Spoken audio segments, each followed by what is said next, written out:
ये विश्वास, ये यकीन, ये चंगाई असांजे जीवन खे बदलाए छॾींदी आहे, असांजी ज़िंदगी खे बणाए छॾींदी आहे। हू केतिरा ईंदा आहिनि, कहिड़ी बि बीमारी हूंदी आहे लाइलाज थी ईंदा आहिनि, पर हुन विश्वास हूंदो आहे त सच साईं जे द्वार ते वेंदासीं, बसि उते रहंदासीं, असां ठीकु थींदासीं ऐं लाइलाज थी करे हू बिल्कुलु सही थी वेंदा आहिनि। ऐं जेकॾहिं वरी साइंटिफिकली बि असां ॾिसूं त जेका असांजी सोच हूंदी आहे, असांजो दिमाग़ असांखे ओड़ी एनर्जी ॾियणु शुरू थी वेंदो आहे, उहे रसायन ॾियणु शुरू थी वेंदो आहे। ऐं जॾहिं असांजो विश्वास हूंदो आहे सचो साईं रहमत कंदो, त पोइ उहा रहमत असांखे पंहिंजो पाण मिलण बि शुरू थी वेंदी आहे, असां बहितर बि थियणु शुरू थी वेंदा।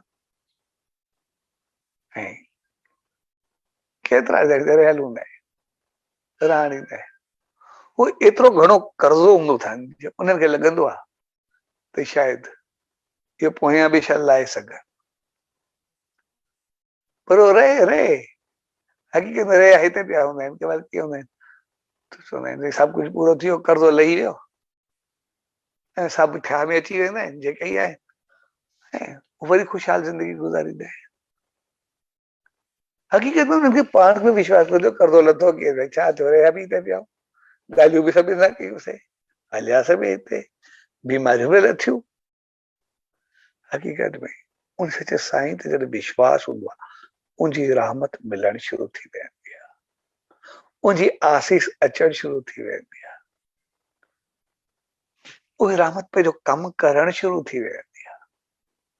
तंहिंजे करे विश्वास जेतिरो ई गहरो हूंदो आहे, उन मालिक जी रहमत असांखे ओतिरी गहराई सां मिलंदी आहे। पोइ उहो दुख हुजे, बीमारी हुजे, सुख हुजे या ख़ुशी हुजे, कंहिं बि चीज़ में हुजे, ऐं कंहिंजो विश्वास हूंदो आहे मालिक जी रहमत आहे, दुख अचिणो ई न आहे, हमेशह ख़ुशि रहंदा आहिनि।